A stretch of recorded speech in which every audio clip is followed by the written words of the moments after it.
अब हम लोग हिंदी की शुरुआत कर रहे हैं। जैसा कि आपको पता है, हिंदी एक भाषा है और भाषा विचारों के संप्रेषण का माध्यम होता है। जिस ध्वनि या संकेत द्वारा हम अपने विचार को किसी दूसरों के समक्ष प्रकट करते हैं, उस ध्वनि या संकेत को भाषा कहा जाता है। अर्थात जिस ध्वनि या संकेत द्वारा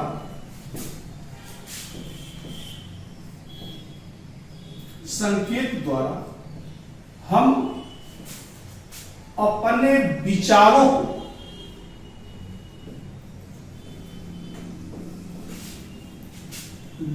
को दूसरों के समक्ष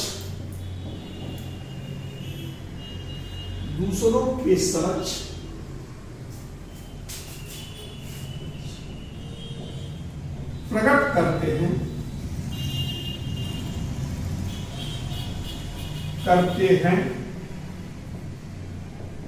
उस ध्वनि या संकेत को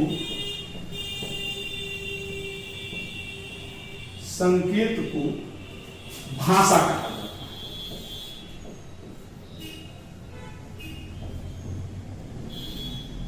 भाषा कहा जाता है। तो ये विचारों का प्रकटीकरण, जिस ध्वनि या संकेत द्वारा हम अपने विचार को किसी दूसरों के समक्ष प्रकट करते हैं, उस ध्वनि या संकेत को भाषा कहा जाता है। जैसा कि आप जानते हैं, मनुष्य एक सामाजिक प्राणी है। जब तक हम अपने विचार किसी दूसरों के समक्ष प्रकट नहीं करते, तब तक हम स्वस्थ नहीं रह सकते। जैसा कि अगर हमें किसी कमरे में कैद कर दिया जाए और उसको हर सुख सुविधाएं उपलब्ध करा दिया जाए, बस उसे को किसी से मिलने की या किसी से बात करने की छूट न दी जाए और कुछ दिन तक उसको कमरे में रखा जाए और फिर उसको कमरे से बाहर निकाला जाए, तो देखा जाएगा कि उसकी मनस्थिति बदल चुकी है। क्योंकि हम जब तक अपने विचार को किसी दूसरों के समक्ष प्रकट नहीं करते हैं, तब तक हम स्वस्थ नहीं रह सकते। यही कारण है कि विश्व के कोई भी ऐसा मानव समुदाय नहीं है, कोई ऐसी जाति, कोई ऐसी नस्ल नहीं है जिसकी अपनी कोई न कोई भाषा न रहे। और आज विश्व में लगभग 3000 के आसपास भाषाएं बोली जाती है। इसमें से अपनी एक भाषा हिंदी है और हिंदी जो है वह भारोपीय मूल की भाषा है। अपनी हिंदी भारोपीय मूल की भाषा है। अपनी हिंदी भारोपीय मूल की भाषा है, क्योंकि ऐसा माना जाता है कि यूरोप की तमाम भाषाएं और अपनी हिंदी एक ही भाषा से निकली है। यूरोप के जो आज जर्मन, फ्रेंच, इटालियन, स्पेनिश, अंग्रेजी जिस भाषा से बना है, उसी भाषा से अपना संस्कृत भी बना है। क्योंकि जो यूरोपीय लोग हैं और भारतीय मूल के लोग थे जो आए थे, वो पहले एक जगह निवास करते थे जिनको भारोपीय मूल कहा, और वहां पर जो भाषा बोली जाती थी उसको भारोपीय भाषा कहा। वहीं से कुछ लोगों का समूह यूरोप चला गया और वहां पर तमाम यूरोपीय भाषाओं का विकास हुआ। उसी की एक शाखा ईरान होते हुए भारत चली आई और यहां पर संस्कृत बोलने लगी, और फिर संस्कृत से धीरे धीरे विकसित होकर अंततः अपने हिंदी का विकास हुआ। यानी अपने हिंदी संस्कृत से निकली हुई भाषा। तो हिंदी जो है वह विश्व की लगभग 3000 भाषाओं में से एक है, और भाषा में की सबसे छोटी इकाई होती है वर्ण या अक्षर। वर्ण या अक्षर को ध्वनि भी कहा जाता है। तो अब हम लोग थोड़ा सा जिक्र वर्ण पर करेंगे। तो वर्ण जो है भाषा की सबसे छोटी इकाई है। वर्ण को अक्षर भी कहा जाता है। तो हम लोग पढ़ेंगे वर्ण या अक्षर या ध्वनि, इसी को ध्वनि ही कहा जाता है। तो चूंकि वर्ण भाषा की सबसे छोटी इकाई है, वर्ण को हम अक्षरों के रूप में प्रकट करते हैं, इसलिए इसको अक्षर भी कहा जाता है। हालांकि वर्ण और अक्षर में मौलिक अंतर है। जैसे अक्षर शब्द जो है अ और क्षर शब्द से बना है, और क्षर शब्द से बना है। अ का अर्थ होता है नहीं, और क्षर का अर्थ होता है नष्ट होने वाला, क्षरण होने वाला, नष्ट होने वाला।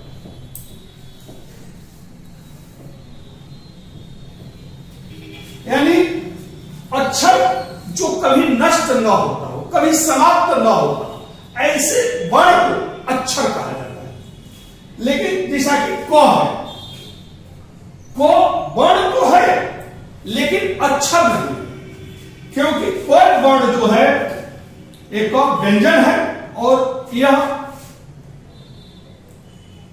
हलंत क, स्वर रहित क और अस्वर से मिल करके बना है क।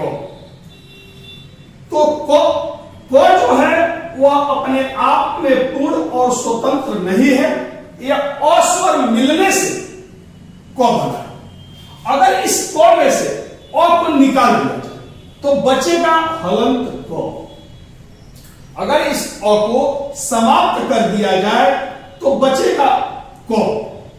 यानी हलंत क और अ अक्षर है, लेकिन क अक्षर नहीं है, क्योंकि क नष्ट हो जाता है, क समाप्त हो सकता है। लेकिन ओ जो है इसको खत्म नहीं किया, अब इसको अलग नहीं किया जा सकता है। तो ओ और हलंत क, स्वर रहित क, एक अक्षर है।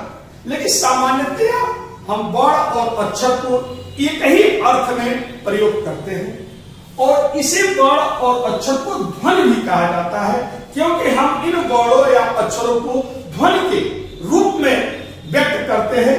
इसके सामान्यतया वर्ण, अक्षर या ध्वनि तीनों समानार्थी शब्द है। तो हम लोग जिक्र करेंगे वर्ण, अक्षर या ध्वनि। तो वर्ण, अक्षर या ध्वनि, तो वर्ण जो है भाषा की सबसे छोटी इकाई है। भाषा की यह सबसे छोटी इकाई, भाषा की सबसे छोटी इकाई है। तो भाषा की सबसे छोटी इकाई को वर्ण, अक्षर या ध्वनि कहा जाता है। वर्ण को दो भागों में विभक्त किया जाता है, स्वर और व्यंजन। वर्ण को दो भागों में बांटा जाता है, स्वर और व्यंजन। तो वर्ण को दो भागों में बांटते हैं, पहला स्वर और दूसरा व्यंजन। तो हम लोग अब स्वर पर विचार करेंगे। स्वर, स्वर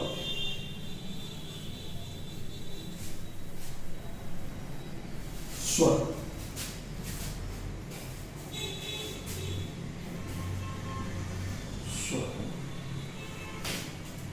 स्वर को मात्रा भी कहा जाता है। स्वर को मात्रा भी कहा जाता है, क्योंकि स्वरों का प्रयोग मात्रा के स्थान पर किया जाता है, तो स्वर को मात्रा भी कहा जाता है।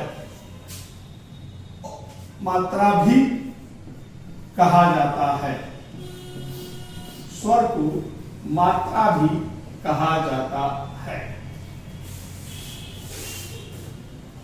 यह अपने आप में पूर्ण और स्वतंत्र होता है। यह स्वर अपने आप में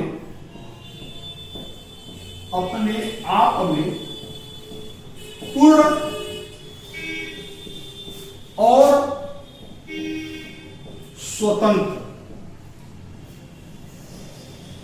स्वतंत्र होता है। जैसा कि अभी हम लोगों ने जिक्र किया था कि क जो है क व्यंजन है और स्वर के मिलने से क पूर्ण हुआ, लेकिन अ स्वर है और अ अपने आप में पूर्ण है। यानी स्वर में किसी व्यंजन का सहयोग नहीं लिया जाता है, स्वर अपने आप में पूर्ण है। जैसा कि अ है तो अ स्वर अपने आप में पूर्ण है, इसमें किसी अन्य व्यंजन का सहयोग नहीं लिया गया, तो स्वर अपने आप में पूर्ण और स्वतंत्र होता है। इसका प्रयोग मात्रा की जगह पर किया जाता है या अपने आप में पूर्ण और स्वतंत्र होता है। तो कुल स्वर, हिंदी में कुल स्वर 11 स्वर है। जैसे ओ, आ, ई, ऊ, री, ए, ऐ, ओ तथा औ। ये आपका स्वर है।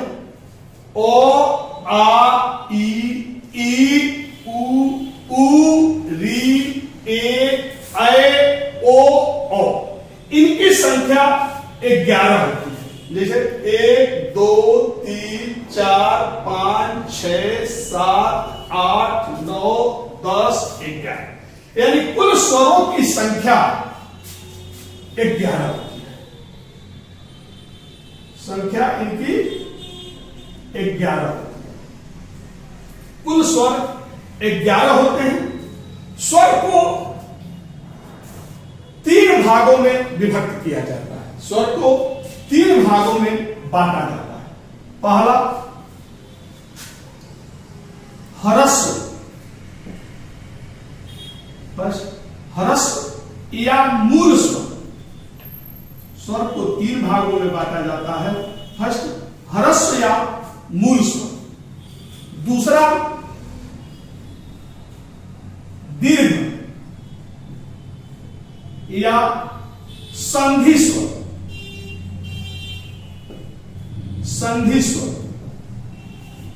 और तीसरा प्लुत स्वर।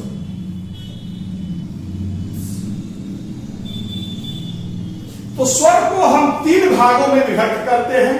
ह्रस्व या मूल स्वर, दीर्घ या संधि स्वर, और तीसरा है प्लुत स्वर। अब हम लोग जिक्र करेंगे ह्रस्व या मूल स्वर। ह्रस्व या मूल स्वर, तो ह्रस्व या मूल स्वर यानी जिस स्वर के उच्चारण में कम समय लगता है उसे ह्रस्व स्वर कहा जाता है। और सभी स्वरों का निर्माण ह्रस्व स्वर से ही होता है, इसलिए इसको मूल स्वर भी कहा जाता है। यानी जिन स्वरों के उच्चारण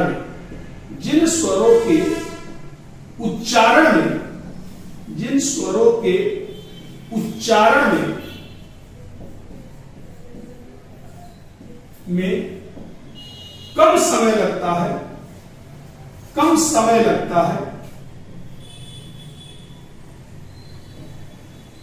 है उसे ह्रस्व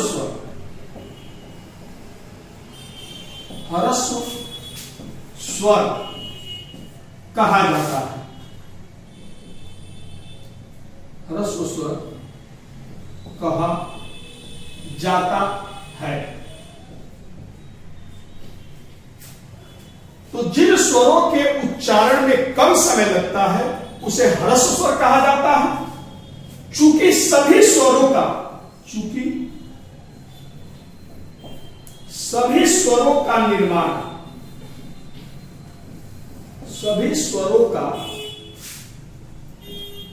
निर्माण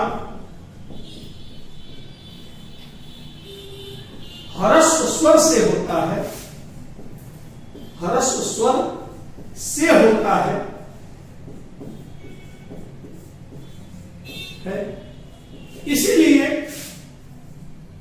इसीलिए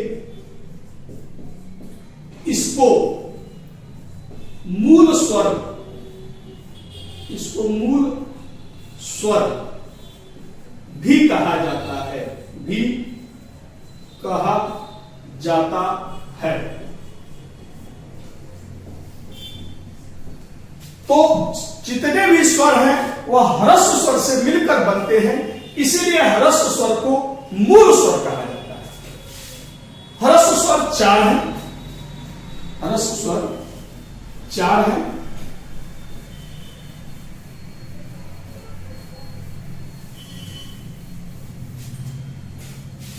ह्रस्व स्वर 4 है, ओ,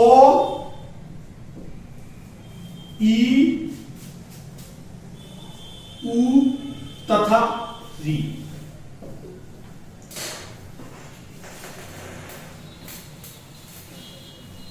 तो इन 11 स्वरों में से 4 स्वर ओ, ई, उ तथा री ह्रस्व स्वर है या मूल स्वर है। इन्हीं चारों स्वरों से सभी स्वरों का निर्माण होता है और इनके उच्चारण में कम समय लगता है, इसीलिए इसको ह्रस्व या मूल स्वर कहा जाता है। अब दूसरा है दीर्घ या संधि स्वर। दीर्घ या संधि स्वर, दीर्घ का मतलब होता है बड़ा और संधि का अर्थ होता है जोड़, यानी जिन स्वरों के उच्चारण में अधिक समय लगता है उसे दीर्घ स्वर कहा जाता है। और दीर्घ स्वरों का निर्माण 2 स्वरों के मेल से होता है, इसीलिए इसको संधि स्वर कहा जाता है। जिन स्वरों का जिन स्वरों के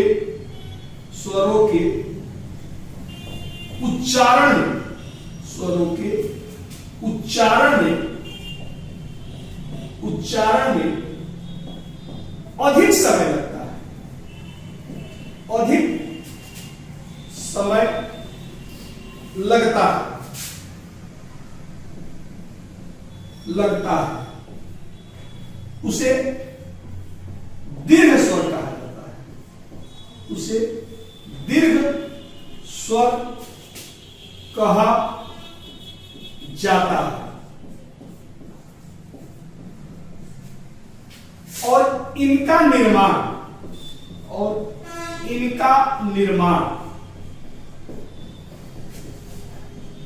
2 स्वरों के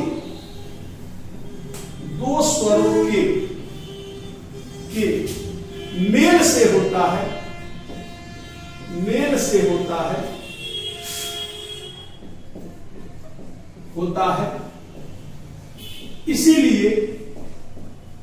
इसीलिए इसको दीर्घ स्वर भी कहा जाता है, इसको दीर्घ स्वर भी कहा जाता है।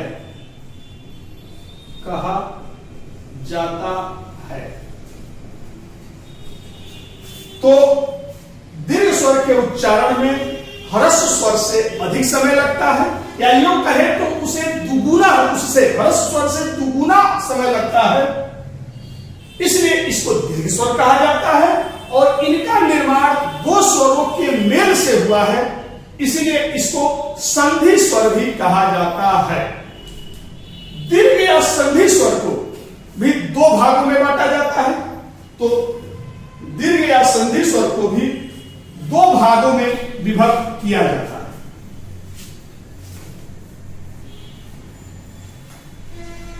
पहला सजातीय संधि स्वर और दूसरा विजातीय संधि स्वर। तो दीर्घ या संधि स्वर को 2 भागों में बांटा गया है, सजातीय संधि स्वर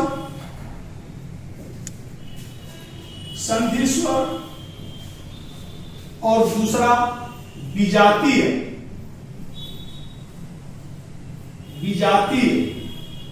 संधि स्वर।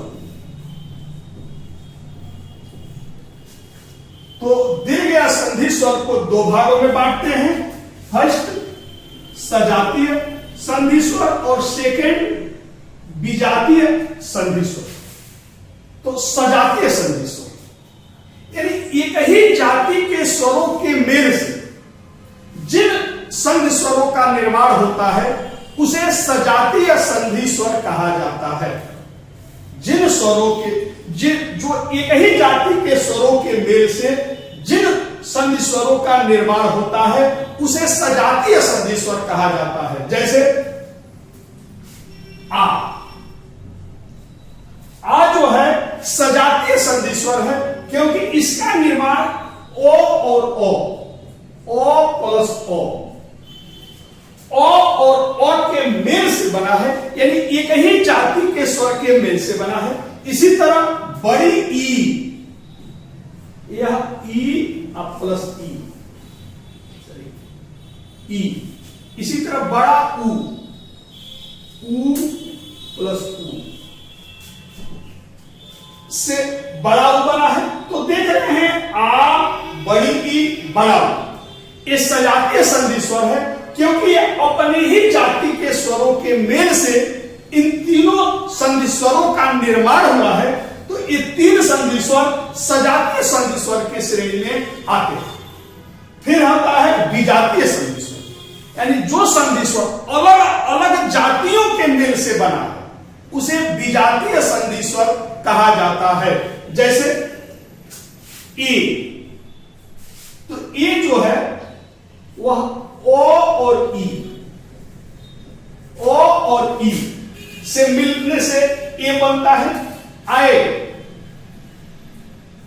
ओ और ई के मिलने से आए बनता है।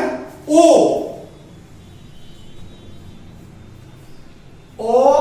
और ऊ के मिलने से ओ बनता है तथा औ और ओ के मेल से ओ बनता है। तो आप देख रहे हैं ए ए ओ औ ये अलग अलग जातियों के मेल से बना है, इसलिए इन चारों स्वरों संधि स्वरों को विजातीय संधि स्वर कहा जाता है। तो आप देख रहे हैं कि चार जो है वह ह्रस्व या मूल स्वर है। तीन जो है आ बड़ी ई बड़ा ऊ एक सजातीय संधि स्वर है और ए ओ ये आपका विजातीय संधि स्वर है।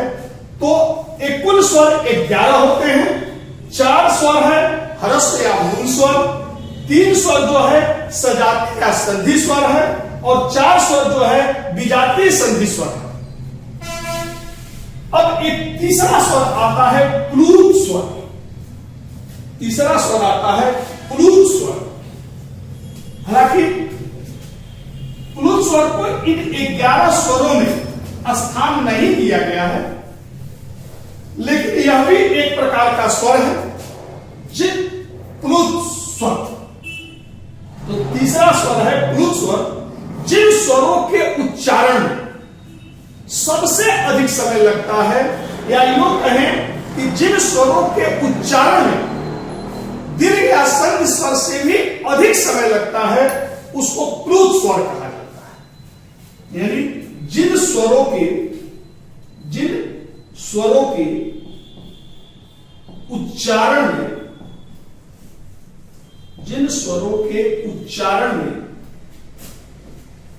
संधि स्वर से भी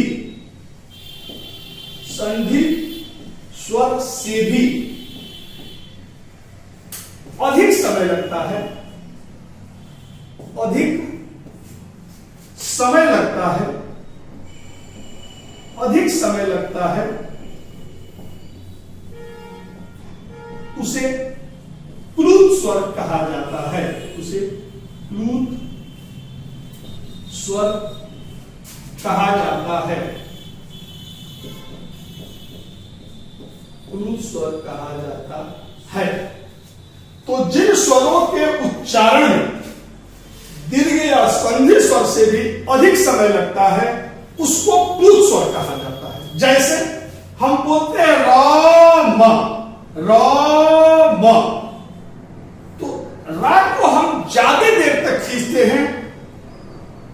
स्वर से अधिक समय लेते हैं र ब, तो इसमें हम लोग यस की तरह का चिन्ह बना देते हैं।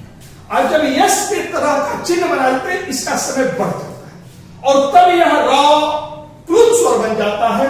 तो राम ये प्लुत स्वर, या इसी तरह हम लिखते हैं ओम। तो ओम को हम ज्यादा देर तक खींच रहे हैं, दीर्घ स्वर से अधिक समय तक खींच रहे हैं, तो इसको प्रदर्शित करने के लिए हम इस तरह का यश जैसा चिन्ह बना देते हैं, तो ये वो आपका प्लुत स्वर बन जाता है। तो इस तरह दोस्त स्वर जो है 3 प्रकार के होते हैं, संधि मूल स्वर या ह्रस्व स्वर, दूसरा दीर्घ या संधि स्वर, और तीसरा प्लुत स्वर।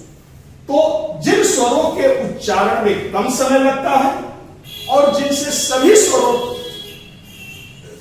का निर्माण हुआ है, उसको ह्रस्व या मूल स्वर कहा जाता है, जिसे ओ,